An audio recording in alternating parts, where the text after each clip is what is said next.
आप लोगों ने मैगजीन तो देख ली होगी, हैं? Yes sir. हाँ सर, चलो सर, बैठो सर। बोलो बोलो सर। इकोनॉमिक सर्वे बहुत बड़ी है, 321 पेज का है शायद।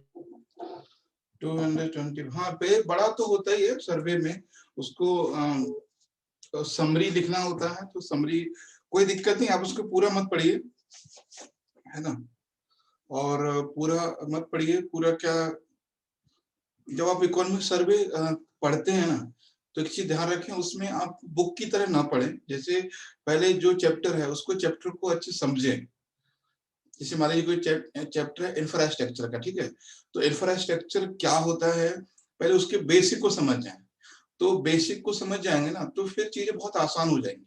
फिर आपको जो चैप्टर करेंगे, जो पढ़ेंगे या रीड आउट करेंगे, तो आपको बहुत मतलब बोरिंग नहीं होगा, वो ऐसा नहीं लगेगा आपको बहुत बड़ा बर्डन है ना, वो बहुत बर्डन आपको नहीं लगेगा। तो पहले जैसे क्या करते हैं, आप लोग सीधे पढ़ना शुरू कर देते हैं। जैसे आपने कभी गौर किया होगा कि जब आप कुछ लोग नॉवेल पढ़ते हैं, ठीक है, तो नॉवेल पढ़ते हैं तो उनके दिमाग में उसके कुछ समरी रहता है कि हाँ ये है, तो वो जल्दी पढ़ जाते हैं। तो वही चीज है।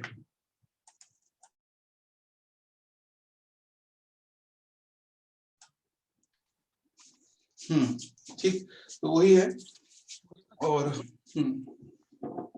ये जो मैगजीन है वो इंग्लिश में भी आ जाएगा, बस हिंदी में पहले जल्दी शुरू कर दिया तो हिंदी में हो गया, और कई सारी चीजें थी जो उसमें और भी अपडेट करनी है, तो बाकी कुछ आ जाएगा। और इसमें जो एक सेक्शन है आर्टिकल वाला, वो आप लोग जरूर पढ़ना, ठीक है। और उसमें दो पेपर भी दिए हुए हैं, तो ठीक है। अभी हम लोग टॉपिक करते हैं। अभी इस बार का इसमें बजट में एक टॉपिक आया है जिसका जो है ग्रीन टैक्स, ठीक है। तो ग्रीन टैक्स की हम सबसे पहले बात करते हैं कि ग्रीन टैक्स ये है क्या, है ना, ग्रीन टैक्स। तो इसकी बात करते हैं। ये सर्वे में है, मतलब ये टैक्स में कल आया है, तो सबसे पहले हम उसी की बात कर लेते हैं करंट अफेयर्स में, और ये द हिंदू में भी दिया हुआ है। तो पहली चीज तो ये क्वेश्चन बन सकता है कि ग्रीन टैक्स जो है वो किस मिनिस्ट्री ने इम्पोज कर, मतलब किया है, इसमें कौन सी मिनिस्ट्री ने इम्पोज किया है, तो बता सकते हैं कौन सी मिनिस्ट्री ने ग्रीन टैक्स को अप्रूवल दिया है? जिसके अप्रूवल इसमें है यूनियन मिनिस्ट्री ऑफ ट्रांसपोर्ट, ठीक है, मिनिस्ट्री ऑफ ट्रांसपोर्ट ने इसको अप्रूव किया है यानी। तो अब इसमें जो एक तो ये बनेगा आपको कि ग्रीन टैक्स किस पर लिया जाएगा, है ना, ग्रीन टैक्स किस पर लिया जाएगा। तो उसमें वो लोगों पे लिया जाएगा जो लोग व्हीकल यूज करते हैं, जो लोग व्हीकल्स यूज करते हैं उन पे लिया जाएगा, ठीक है, खासकर जो 4 व्हीलर है उन पे लिया जाएगा। और इसमें एक चीज मैं आपको बताऊं कि ये जो टैक्स है वो व्हीकल्स पे है ना, वो व्हीकल्स पे है। और इसमें कितना कितना परसेंट है वो थोड़ा समझ लेना हमें एक बार कि क्या है। ये व्हीकल्स पे है, और ये 10% टू 25% है ना, 25% है, 10 to 25%। और इसमें ये बोला गया है कि जो कॉमर्शियल व्हीकल्स हैं उनको आफ्टर 8 ईयर वो टैक्स पे करना है, और जो पर्सनल यूज व्हीकल्स हैं वो आफ्टर 15 ईयर टैक्स पे करना है, ठीक है, आफ्टर 15 ईयर।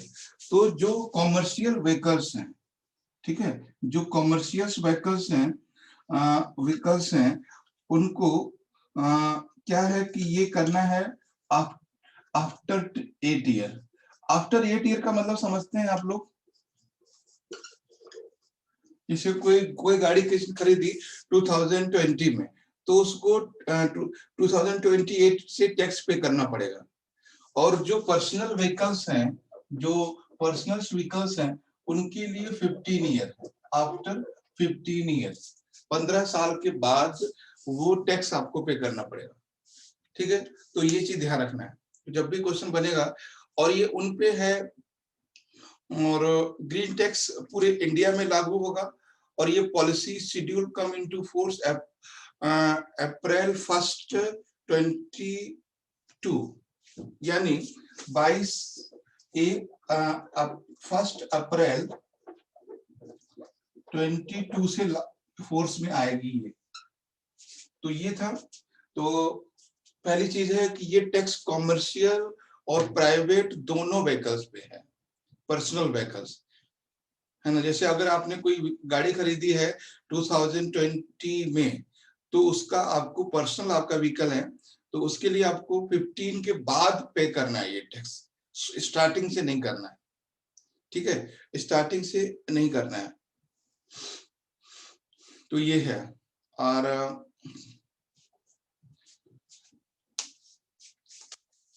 यानी इसका जो एम क्या है, ऑब्जेक्टिव क्या है, ऑब्जेक्टिव इसका कंट्रोल इन्वायरमेंट पॉल्यूशन, ठीक है, इन्वायरमेंट पॉल्यूशन को कंट्रोल करना, बस इतना सा इसका एम है ग्रीन टैक्स का। अच्छा, कोई आप लोग बता सकते हो कि क्या रीजन है कि आफ्टर 15 ईयर ये आफ्टर 8 ईयर लिया जा रहा है, क्यों नहीं स्टार्टिंग से लिया जा रहा है? ये जो ओल्ड व्हीकल्स हैं उनमें ऐसा क्या हो जाता है? सर उनके जो इंजन है उसमें थोड़ी कमी आ जाती है और ज्यादा कार्बन मतलब सब प्रोड्यूस करते हैं वो, कार्बन एमिशन ज्यादा उनकी एफिशिएंसी कम हो जाती है सर इंजन की। इंजन की एफिशिएंसी कम हो जाती है, सही है, बिल्कुल सही है। और कार्बन, और स्टार्टिंग में सर स्टार्टिंग में शायद टैक्स लेते ही हैं जब हम कोई नया व्हीकल लेते हैं तब। हाँ वो तो खैर वो तो जाता ही है, मैन्युफैक्चरिंग टैक्स होता है। ये टैक्स है इन्वायरमेंट कंजर्वेशन के लिए अलग से लिया जाने वाला टैक्स है। और जो पॉल्यूशन का होता है एक उसके सर्टिफिकेट, तो वो तो साथ में गाड़ी को मिलता है, और हर वो शायद 3 साल या 5 साल के लिए होता है वो। तो जब आप गाड़ी खरीदते हो तो वो मिलता है साथ में।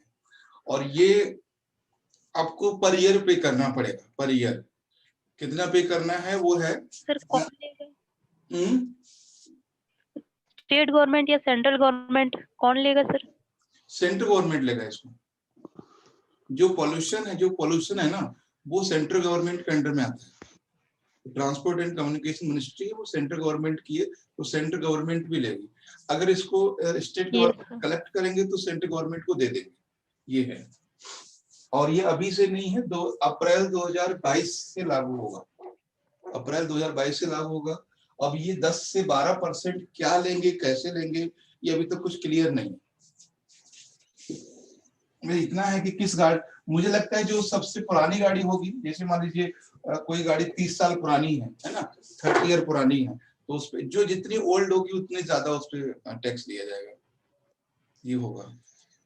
आपसे जो क्वेश्चन बनेगा वो यही बनेगा, पहला बनेगा किस मिनिस्ट्री ने, और दूसरा बनेगा कि इसका एम क्या है, और तीसरा क्वेश्चन ये क्वेश्चन बन सकता है कि क्या रीजन है कि जो ओल्ड व्हीकल्स हैं, अब देखो रिलेटेड टॉपिक इससे क्या क्या हो सकते हैं। एक तो ये हो सकते हैं बीएस, है ना, जो बीएस नॉर्म्स हैं, है ना, जो बीएस नॉर्म्स हैं ये भी क्वेश्चन हो सकते हैं, और एक जो यूरो नॉर्म्स हैं ये भी क्वेश्चन बन सकता है। लेकिन यूरो नॉर्म से पहले क्वेश्चन बनने के चांस ये हैं कि बीएस नॉर्म से बनेगा, है ना, बीएस नॉर्म और यूरो नॉर्म्स। तो यूरो नॉर्म्स और बीएस नॉर्म्स यही है, जैसे हम लोग बोलते हैं इसको भारत स्टेज, है ना, भारत स्टेज। तो यहाँ से क्वेश्चन ये रिलेट करेगा आपका। तो भारत स्टेज आप जानते हो अभी कितना चल रहा है भारत स्टेज, 4 या 5? 6 चल रहा है, ठीक है। तो 6 चल रहा है अभी भारत स्टेज 6। इसका मतलब क्या है कि भारत बीएस और भारत एक ही बात है, इंग्लिश में उसको बीएस कहते हैं, भारत स्टेज। तो ये चीज आपको समझना है कि जब ये टॉपिक आप कर रहे हो तो ग्रीन टैक्स के साथ साथ आपको ये भी करना पड़ेगा कि बीएस नॉर्म्स क्या होते हैं, या यूरो नॉर्म्स क्या है, यूरो नॉर्म्स क्या है, ये है। और दूसरा ये है कि जो ओल्ड व्हीकल्स होते हैं, ठीक है, जो ओल्ड व्हीकल्स होते हैं उसमें ऐसी क्या प्रॉब्लम होती है ना, व्हाई दे आर रिजेक्टेड, है ना, ऐसा क्यों होते हैं कि हम उनको रिजेक्ट करते हैं, ऐसा क्या रीजन है, ओल्ड व्हीकल्स को हम रिजल्ट करते हैं, है ना, new vehicles is better than old, ठीक है, न्यू व्हीकल्स इज बेटर, है ना, बेटर देन ओल्ड। तो इसमें आपको ये भी क्वेश्चन यहाँ से बन सकता है, ये क्वेश्चन फिजिक्स का होगा, तो चीजें यहाँ से ऐसे रिलेट करती हैं, आप ध्यान रखना इस चीज को। और जब ये क्वेश्चन आएगा ना कि न्यू व्हीकल्स क्यों ज्यादा अच्छे होते हैं एनवायरनमेंट को और ओल्ड क्यों पुराने होते, ओल्ड क्यों सही नहीं होते हैं, तो कुछ लोग समझेंगे ये क्वेश्चन फिजिक्स का है, लेकिन वो फिजिक्स का नहीं है, वो सीधे यहाँ पे रखा हो, इससे रिलेट किया हुआ है। तो आप समझ रहे हो, ग्रीन टेक्स्ट के साथ साथ में आपको बीएस नॉर्म्स भी करना है, यूरो नॉर्म्स भी करना है कि ओल्ड व्हीकल क्यों रिजेक्ट किए जाते हैं, और ये तो एक ही है। सर आवाज नहीं आ रही है। आवाज नहीं आ रही क्या किसी को? आ रही है सर। ठीक है, तो कुछ प्रॉब्लम होगी, एक बार रिफ्रेश कर लीजिए। तो ये चीज है। अच्छा, यूरो नॉर्म्स और बीएस नॉर्म्स में तो डाउट नहीं होगा किसी को? सर नहीं आ रही है सर यूरो नॉर्म्स में मेरे को डाउट है सर, मुझे नहीं पता ये। यूरो नॉर्म्स और भारत स्टेट सेम है, बट ये यूरोप यूनियन जो मेंबर हैं, कंट्री हैं, जी सर, उनमें लागू है, और उसी के रेफरेंस या उसी के तर्ज पे, उसी की तरह हमने इंडिया में भारत नॉर्म्स लागू किए हैं। भारत ओके सर, सेम चीज है, वो यूरोपियन कंट्री में है और ये इंडिया में है, दोनों ही इन्वायरमेंट प्रोटेक्ट। सर, कुछ सुनाई नहीं दे रहा है। सुनाई नहीं दे रहा क्या? और किसी को और अफरोज आवाज आ रही मेरी? अल्ताफ? हाँ सर अब आ रही है। जी सर। मालती गर्ग आपको नहीं आ रही आवाज ना? अब आ रही है सर। अच्छा जी, उतने टाइम से नहीं आ रही तो कट करके कर दिया कीजिए, कोई प्रॉब्लम नहीं है, ठीक है। तो भारत स्टेज और यूरो नॉर्म्स दोनों ही इन्वायरमेंट प्रोटेक्शन के लिए हैं, और दोनों ही व्हीकल से रिलेटेड है, और दोनों ही जो है वो 4 व्हीलर या मतलब 2 व्हीलर की नहीं है, ये दोनों ही 2 व्हीलर्स के लिए नहीं है, 4 व्हीलर से ऊपर की गाड़ी के लिए है, और दोनों ही इन्वायरमेंट प्रोटेक्शन के लिए है, और दोनों ही डीजल पेट्रोल गैस से चलने वाली गाड़ियों के लिए है, ठीक है, इलेक्ट्रिक गाड़ी के लिए नहीं है। और उसके बाद है ओल्ड व्हीकल, इसलिए पता ही आपको, ओल्ड व्हीकल्स होते हैं उसमें जो फ्यूल कह सकते हैं बर्न करने की कैपेसिटी कम हो जाती है। ओल्ड व्हीकल्स में फ्यूल को, यानी जो डीजल पेट्रोल है, उसको एनर्जी में कन्वर्ट करने की कैपेसिटी स्लोली कम हो जाती है, और जिस वजह से वो ज्यादा एफिशिएंसी नहीं देते और उनमें कार्बन ज्यादा एमिशन होता है। तो इसलिए जो पुराने व्हीकल्स हैं वो रिजेक्ट किए जाते हैं और नए व्हीकल्स को अप्लाई किए जाते हैं। जैसे अभी दिल्ली में बोला था उन्होंने कुछ दिन पहले कि आफ्टर 2011 के बाद के जो व्हीकल्स हैं वो मार्केट में रहेंगे, और बिफोर 2011 के व्हीकल्स को बाहर कर देंगे। अभी दिल्ली में ऐसा है, वो रिजेक्ट कर दिया गया प्लान, और क्योंकि उसका आम आदमी पार्टी ने भी विरोध किया था, अपोज किया था, और अभी जो दिल्ली में है वो है बिफोर 2004।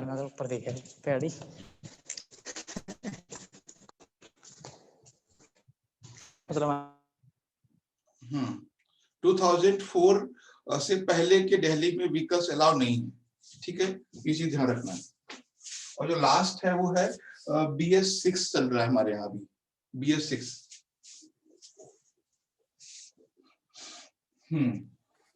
तो ये था ग्रीन टैक्स।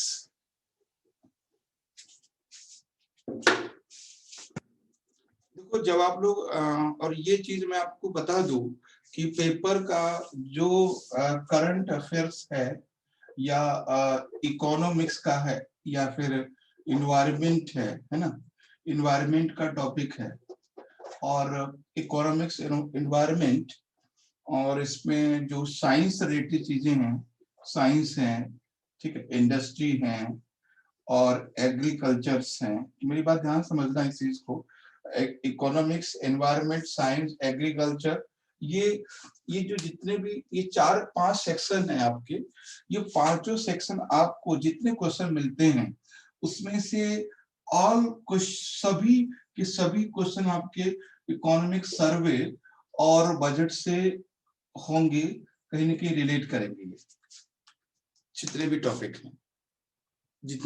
हैं। अगर आपको एग्जाम में लगता है कि ये करंट अफेयर्स का नहीं है, तो इसका मतलब आप समझ ही नहीं पा रहे हैं उसको, क्योंकि कहीं ना कहीं ये चीजें इन्वायरमेंट पे, जिन पे बजट में फोकस किया गया है, कितना क्वेश्चन देना है उनको इन्वायरमेंट से, 7 या 8 क्वेश्चन देना है, 10 मान लेते हैं। इकोनॉमी कितना देना है, 15 से 18 क्वेश्चन, उससे भी कम कभी कभी। तो क्या पूरा इकोनॉमिक सर्वे में उनको 15 से 18 वर्ड नहीं मिलेंगे? मिल जाएंगे, वहीं से उठा के दे देंगे, वो उसी से कनेक्ट करके दे देंगे वो। और वही साइंस की बात होती है, इंडस्ट्री की बात होती है, इंडस्ट्री में बहुत सारे ऐसे स्टेप लिए गए होंगे जो बेसिक से करके वो दे देंगे, और आपको लगेगा कि ये बेसिक या करंट है ही नहीं। जैसे मैंने बोला, अगर एग्जाम में ये क्वेश्चन पूछा जाता है कि old vehicles is not better than new vehicles, तो लगेगा लोगों को फिजिक्स का क्वेश्चन है, लेकिन वो ग्रीन टैक्स से रिलेट कर रहा है ना। तो इसी तरह से एग्रीकल्चर में भी है, तो यहाँ भी जितने भी रिफॉर्म किए गए हैं उनसे रिलेट करके बेसिक को दे देगा। तो एक बार आप लोग स्टैटिक पढ़ने से पहले इसके जो करंट में चीजें हैं उनके जाके बेसिक को कवर कर दीजिए। मुझे लगता है आपका कम से कम 35 क्वेश्चन यहाँ से मिलेगा प्लस, इस सेक्शन 35 प्लस क्वेश्चन एक बार करके देखो ये, क्योंकि आपने देखा है कुछ लोगों का प्रीलिम्स कभी नहीं रुकता है। जो लोग सीनियर हो जाते हैं, एक बार 2 बार में दे देते हैं, तो उनका प्रीलिम्स होता रहता है। उसका रीजन यही होता है कि वो पकड़ लेते हैं ना बस। और बाकी जो स्टूडेंट क्या है, पीडी पढ़ते रहते हैं, घटना चक्र, दृष्टि, वो सब विजन, तो वहां से चीजें नहीं होती।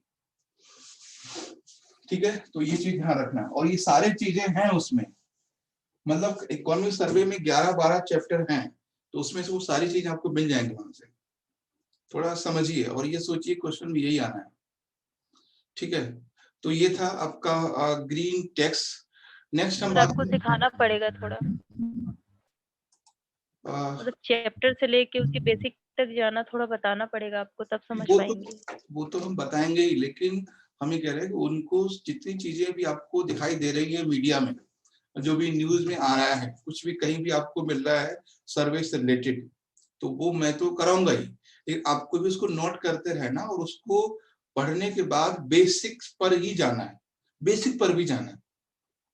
हो सकता है कुछ चीजें और भी आप सोच पाओ, लेकिन हम तो जैसे मान लीजिए यहाँ से लेकर यहाँ तक पहुंच गए, है ना। ग्रीन टैक्स से लेकर, तो पहले पूछेगा कि ग्रीन टैक्स का मतलब क्या होता है ना, तो उसका एम बताना है, क्या इसका एम है। फिर बताएगा कि मिनिस्ट्री ऑफ किसने किया है, फिर ये बीएस से लेकर और यूरो नॉर्म से लेकर व्हीकल से लेकर, ये सारी चीजें आपको समझ में आनी चाहिए। ओल्ड व्हीकल्स क्या है, न्यू व्हीकल्स क्या है, यहाँ तक तो हम आपको लेकर आ गए, है ना। यहाँ तक चीजें आपको समझा दी हमने। रास्ता यहाँ बंद नहीं है, इसके आगे भी खुला है, आगे भी आप सोच सकते हो कि और इसके बेसिक क्या हो सकता है, बेसिक क्या हो सकता है, कि क्यों गवर्नमेंट इलेक्ट्रिक व्हीकल्स पे ज्यादा फोकस कर रही है, या बैटरी व्हीकल्स पे क्यों फोकस कर रही है ज्यादा, है ना। तो ये जितनी भी चीजें हम कराते हैं आपको, ये 60% होती हैं, 40% और बाकी रह जाती हैं। ये बात ध्यान रखना है, इतने के बाद 50% रह जाती है, इतना करने के बाद। ठीक है, तो हमेशा ध्यान रखना है। और प्रीलिम्स ना होने का रीजन भी यही होता है हमारे सामने, एक तो कम पता होता है, दूसरा पता भी होता है वो गलत पता होता है, तो बस हो जाता है। तो ये है। और नेक्स्ट हम बात करेंगे, इसमें एक टॉपिक है, और अभी एक टॉपिक हाईलाइट हो रहा है, क्योंकि कुछ ऐसा कंडीशन है कि जो ट्रॉपिकल साइक्लोन की बात करते हैं, और जो खासकर अभी साउथ इंडिया में ट्रॉपिकल साइक्लोन के लेके चीजें आई थी, एक बार छोटा सा टॉपिक उसको डिस्कस करते हैं हम लोग, और उस पर हम क्वेश्चन भी आपको देंगे। ज्यादातर लोगों को ये पता होगा ट्रॉपिकल साइक्लोन क्या है,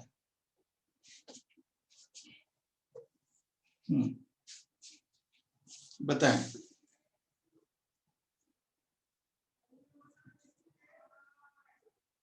ये क्या होता है,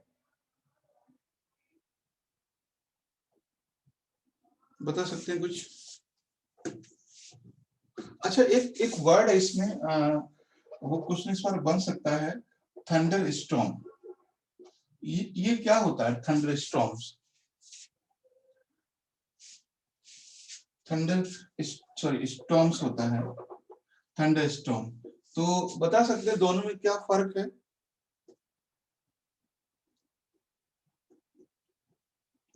देखिए इसको कहाँ कट तो नहीं गया, ठीक है।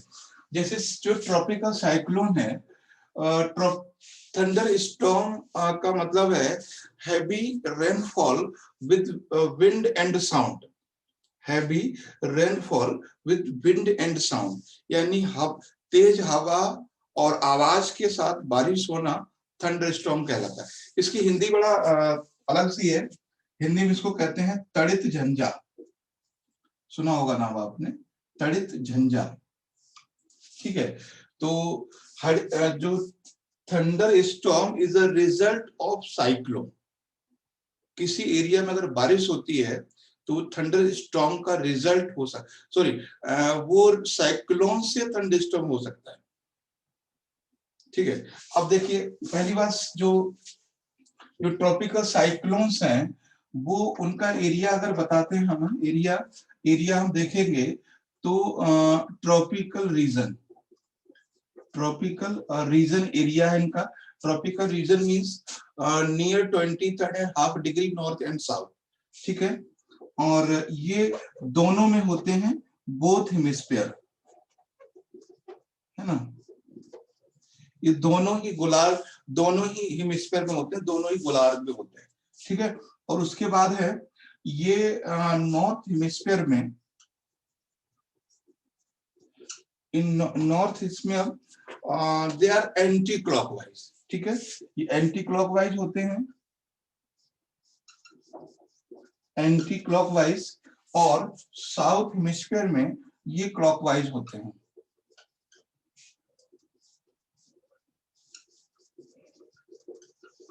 ठीक है। ये क्लॉकवाइज होते हैं।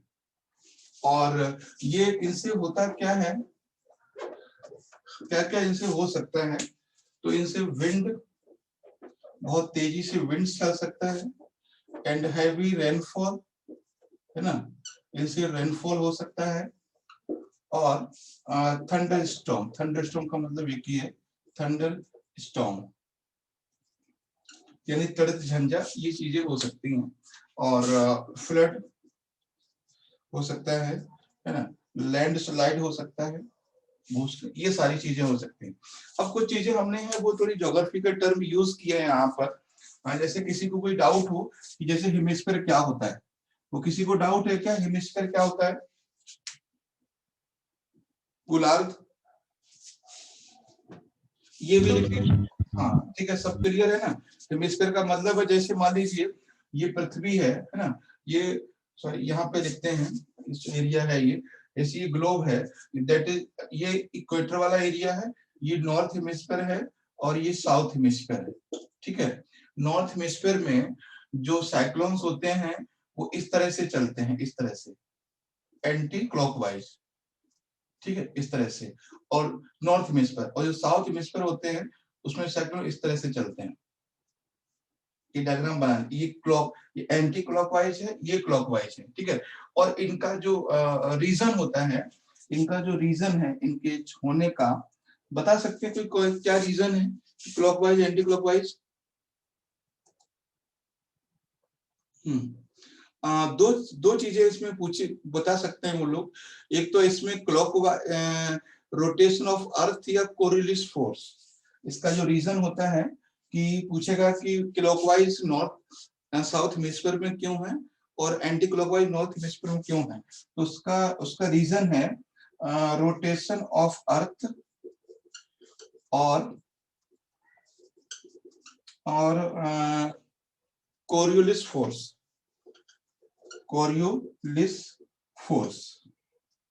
कोरियोलिस है केवल, कोरियोलिस फोर्स, तो ये है दो में से एक चीज पूछ सकता है कोई भी। ठीक है, यहां तक कोई दिक्कत? क्वेश्चन को आपसे कहाँ बना सकता है इससे रिलेटेड? इसमें वो भी आता है फोर्स 50। वो force of roaring 40s, roaring 50s, वो एक अलग वो हम बोलते हैं वेस्टर्ली, वो अलग होता है। वो मतलब देखो क्या है, जब हम ट्रॉपिकल के रीजन की बात करते हैं, इसका मतलब है that is 23.5 degree and 23.5 degree, that is Capricorn. हाँ, that is tropical region। जो रोरिंग 40s आप बता रहे हो, ये भी स्टॉर्म है, तूफान है, बट ये कहाँ पर आते हैं? रोरिंग 40s भी around 40 degree latitude, roaring 50s around 50 degree latitude. तो उसी हिसाब से है, ये 60s है, 50s है, 40s है। तो ये साइक्लोन नहीं है, ये स्टॉर्म्स है, ये तूफान है, विंड है, ये ध्यान रखना है। तो ये है। और तो हमने बोला कि ये क्वेश्चन कहाँ बन सकता है?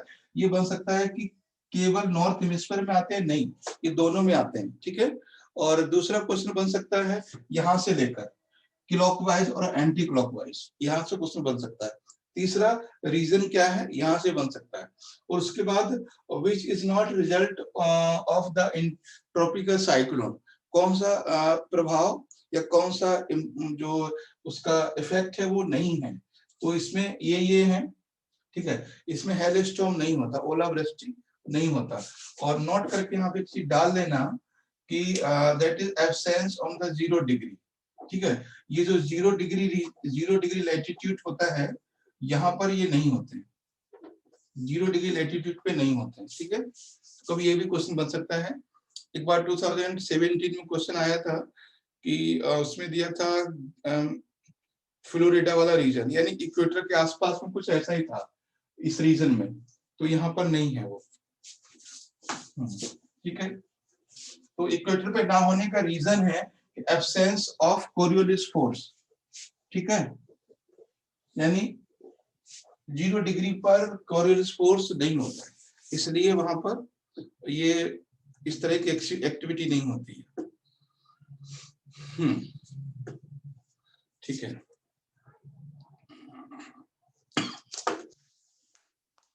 और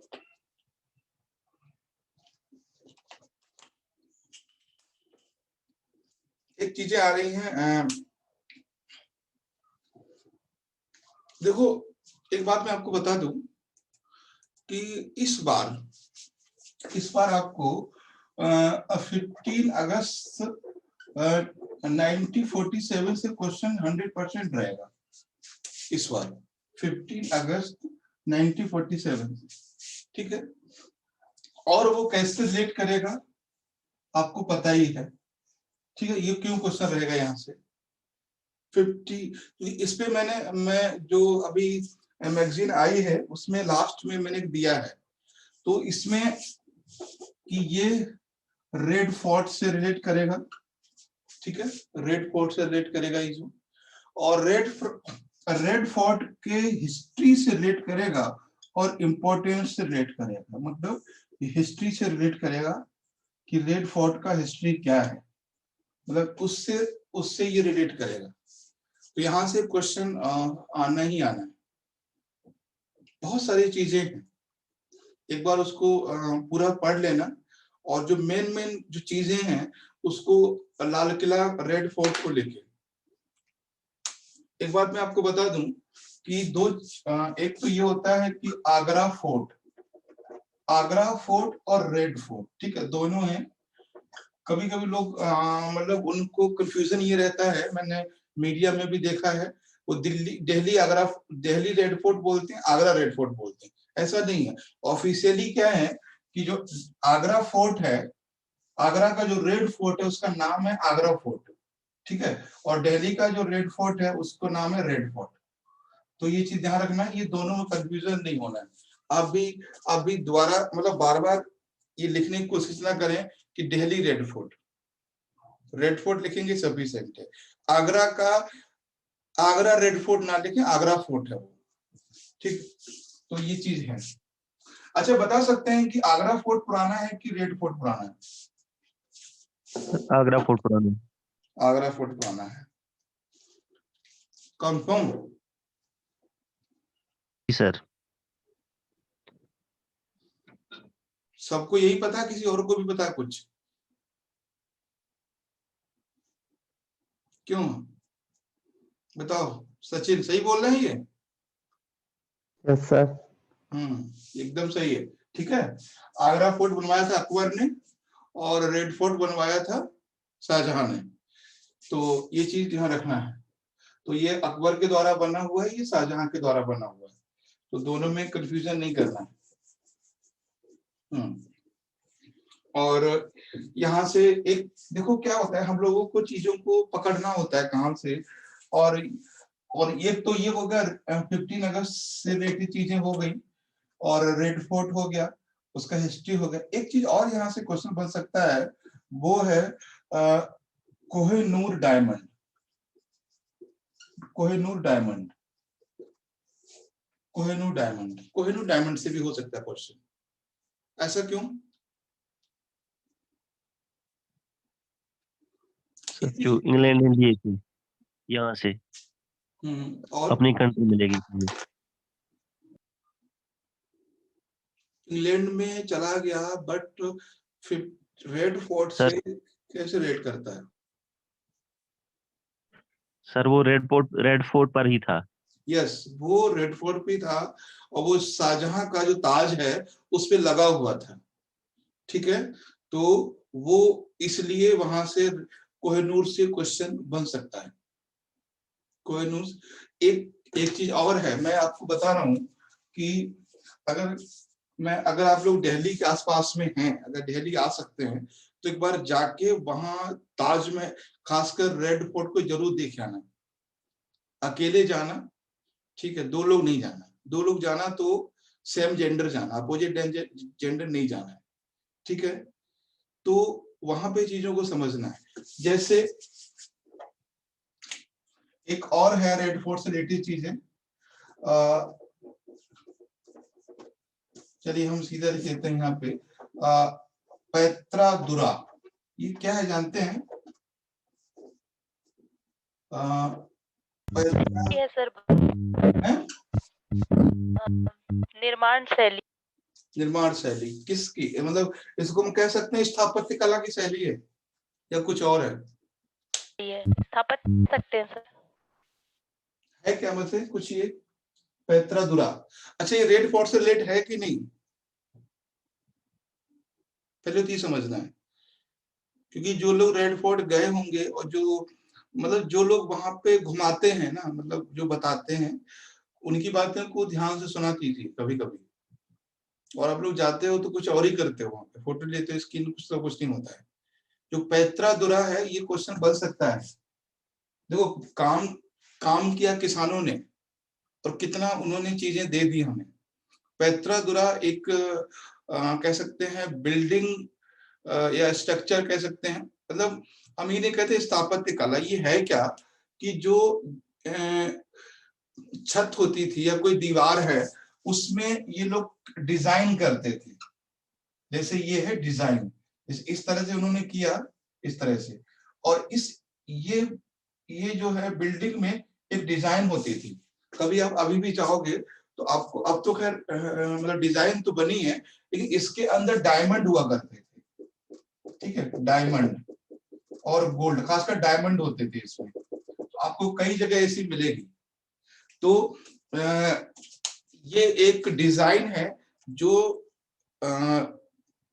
रॉयल फैमिली रहते थे, उनके रेजिडेंशियल में इनको बनाया जाता था, छतों पे और दीवार पे। जो लाल किला में आप जाओगे, उसके अंदर पूरा छत है, उससे केवल ये बना हुआ है, इसके अंदर का डायमंड है वो निकल गया है, ठीक है। वो अंग्रेज निकाल के ले गए, जो भी ले गया हो, लोग बोलते हैं नादिर शाह ले गया, लेकिन जो भी ले गया हो तो वो चीज है। तो ये पैत्रादुरी क्या है? पैत्रादुरा स्टाइल इज ए डिजाइनिंग, एक डिजाइन है, किसकी? डेकोरेट ऑफ द मोन्यूमेंट्स, किसी भी मोन्यूमेंट्स को डेकोरेट करने की डिजाइन है। तो स्थापत्य कला अलग चीज होता है। स्थापत्य कला का मतलब है कि हम किसी का जो दरवाजा है वो ऐसा बनाएं या दरवाजा ऐसा बनाएं, है ना, या दरवाजा हम ऐसा बनाएं। हम जो है मंदिर का गुम्बद ऐसा बनाएं या मंदिर का गुम्बद ऐसा बनाएं। तो ये होता है आर्किटेक्चर, स्थापत्य कला। तो ये जो है ना, ये डिजाइन है, समझ गए? ये सब ध्यान रखना है। वहां पे क्वेश्चन देगा ये आर्किटेक्चर है या डिजाइन है, तो आपको डिजाइन पे मार्क करना है, ठीक है? ये डिजाइन है। और ये स्टार्ट हुई थी कब? जहांगीर के समय में, ठीक है?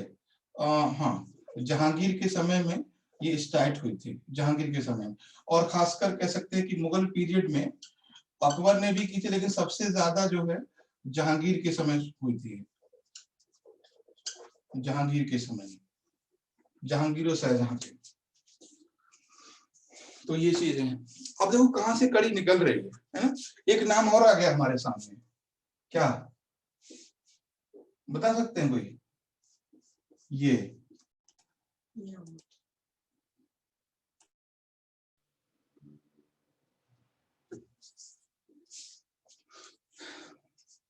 ठीक है, तो ये है। अब एक बार मैं आपको समराइज करके देता हूं कि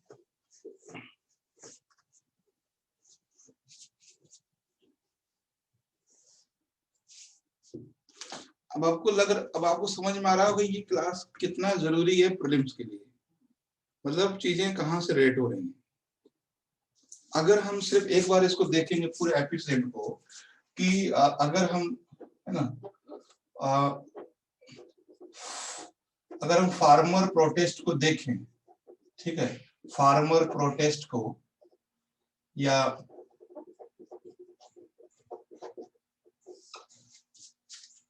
जब तक ये एक जगह शांत रहे कोई प्रॉब्लम नहीं थी। प्रॉब्लम तब हुई जब ये, है ना, दिल्ली की तरफ बढ़े, तब हुई।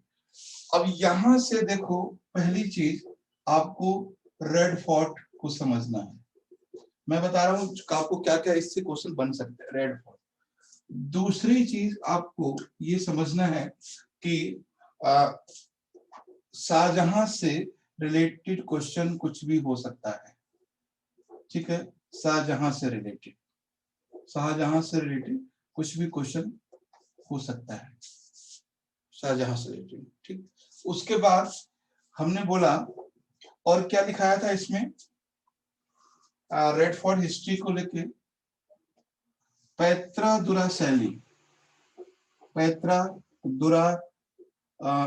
पैत्रादुरा डिजाइन, ठीक है, डिजाइन ये हो सकता है।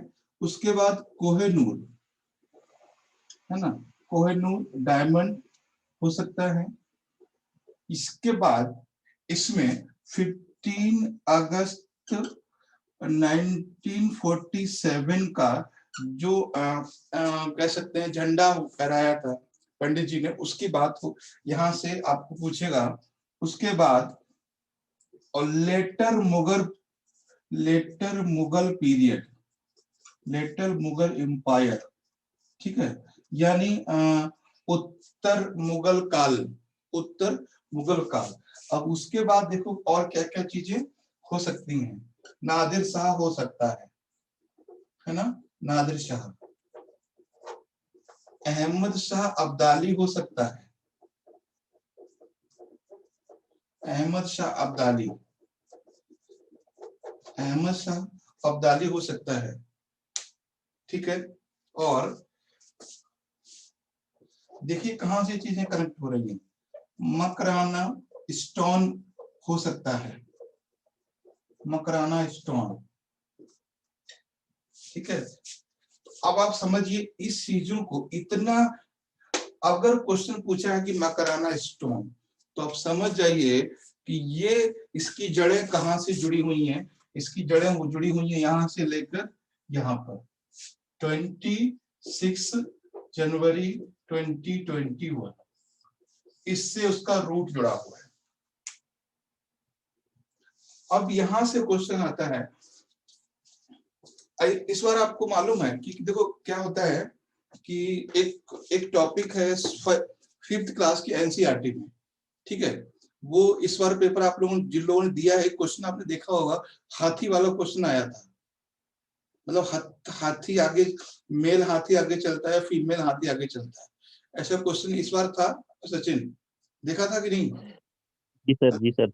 Yes sir. तो उसका वो कहाँ से रेट कर रहा था मालूम है?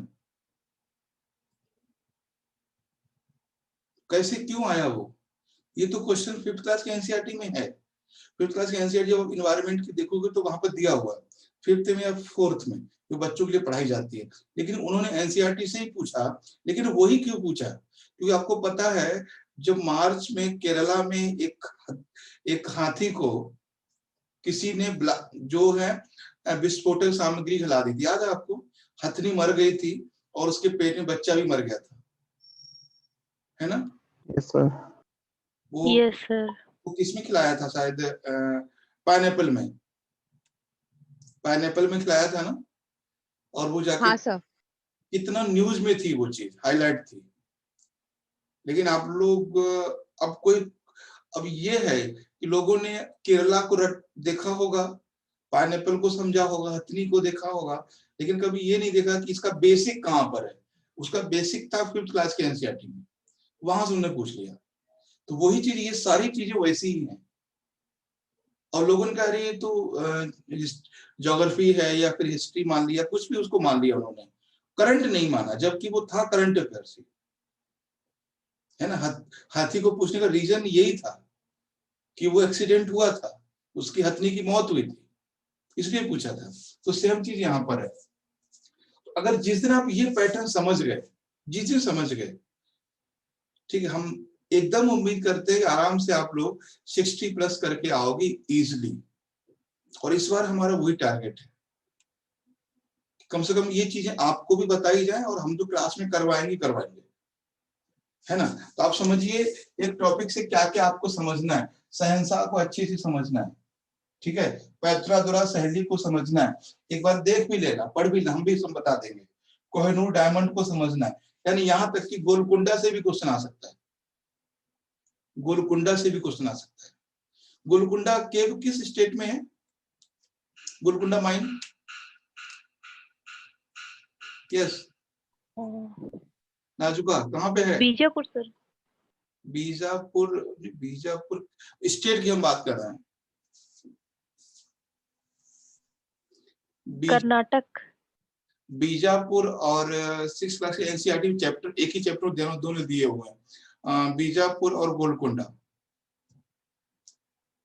गोलकुंडा आंध्र प्रदेश में है, गोलकुंडा आंध्र प्रदेश में। उसमें जो 6th क्लास की एनसीईआरटी है उसमें चार मीनार और गोलकुंडा दोनों एक साथ दिए हुए हैं।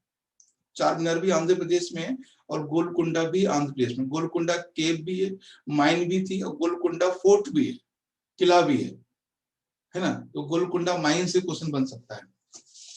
अब हम मतलब अब इनको एक चेन को जोड़ते चले जाएंगे तो कहां तक पहुंच गया। तो ये था आपका, और ये सारी चीजें हम लोग डिस्कस करेंगे, क्लास में जरूर करेंगे। कभी हम अहमद साहब दाली करें तो ये मत सोचना सर तो ये उठपटांग बात करने लग गए, नहीं। अहमद साहब दाली जुड़ा हुआ है किसानों से, नहीं बोल सकते लेकिन फिर भी किसानों की एक्टिविटीज जुड़ा हुआ है।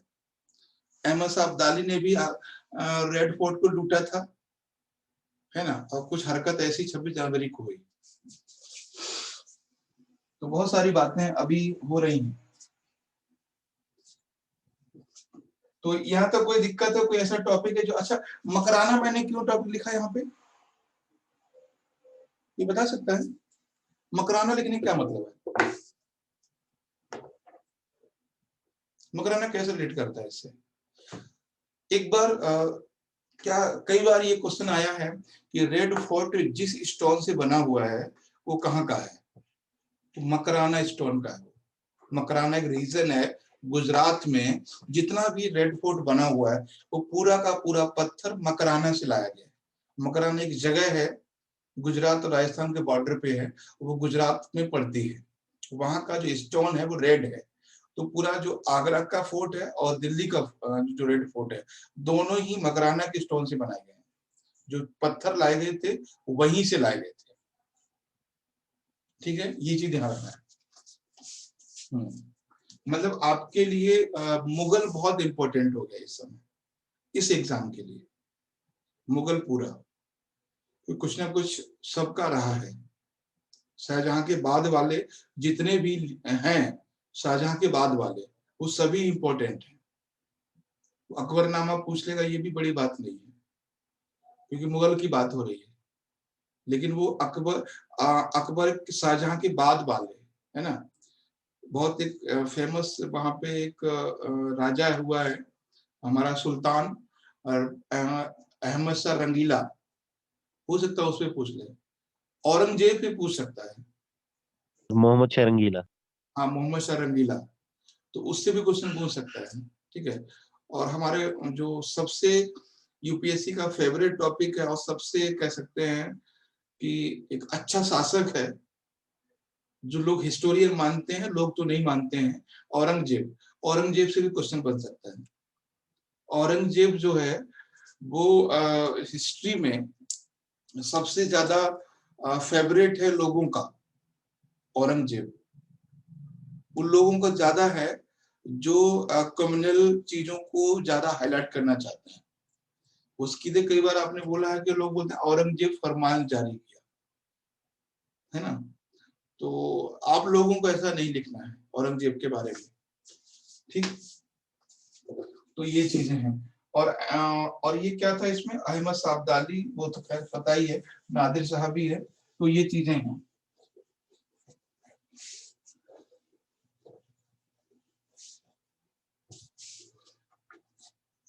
ठीक है, अब इतने से भी गलत हो जाए तो बात फिर अलग है ना। बस ये है कि जितनी चीजें हो रही हैं उनको अच्छे से आप लोग कर लेना, इतना ही है। और बाकी कोलिजियम सिस्टम से भी इस बार क्वेश्चन बन सकता है। ठीक है, कोलिजियम सिस्टम से इस बार क्वेश्चन जरूर बन सकता है। और अपॉइंटमेंट ऑफ जज, उससे क्वेश्चन बन सकता है। ठीक है, चलिए टाइम तो हो गया है, तो चलिए कोई नहीं, आज टॉपिक बहुत ज्यादा नहीं हो पाया, लेकिन आपके लिए काम बहुत ज्यादा हो गया है ना, काम काफी हो गया। और कम से कम जितने भी टॉपिक हमने दिए, चाहे वो कोहिनूर हो या वो अहमद शाह अब्दाली हो या मकराना स्टोन हो, उस पर हम तो आपको यही एडवाइस करेंगे कि कम से कम 60 to 70 वर्ड आप लिख लीजिए, 60 से 70 वर्ड। और ये बड़ी बात नहीं है, ये चेन को जरूर फॉलो कीजिए। चेन को फॉलो करोगे ना तो फिर कोई दिक्कत नहीं आएगी। थोड़ा दूर जा सकते हो, थोड़ा कदम एक्स्ट्रा हो सकते हैं, लेकिन आप सेफ रहोगे उसमें।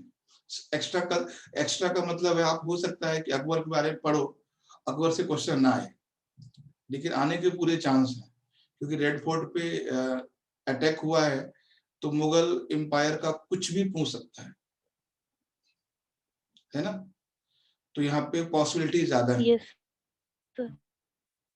इस समय मतलब चंद्रगुप्त मौर्य से ज्यादा अकबर इंपॉर्टेंट है इस बार। अहमद शाह कहते हैं ना कि मोहम्मद शाह रंगीला इंपॉर्टेंट है, औरंगजेब इंपॉर्टेंट है, और शाहजहां तो फिर फेवरेट है। शाहजहां तो इस बार के लिए फेवरेट है। शाहजहां है, जहांगीर है, तो उसमें कुछ भी पूछ सकता है, कुछ भी।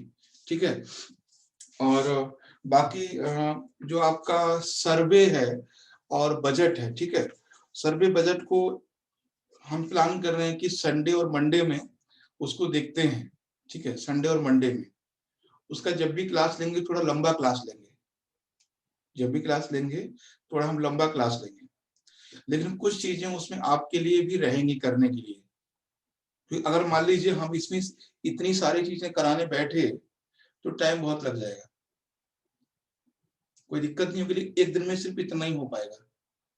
तो या तो पॉसिबिलिटी है इकोनॉमिक सर्वे को और बजट करवाने की संडे और सैटरडे, नहीं तो फिर मंडे टू फ्राइडे पूरा नेक्स्ट वीक रखेंगे उसी के लिए।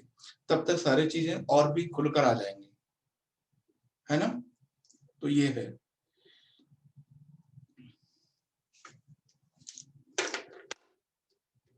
चलिए तो ठीक है, आपके लिए काम आज काफी हो गया है। ठीक है, तो क्लास को यहीं पर रोकते हैं कि 3:30 बजे, 2:15 बजे क्लास है फिर से।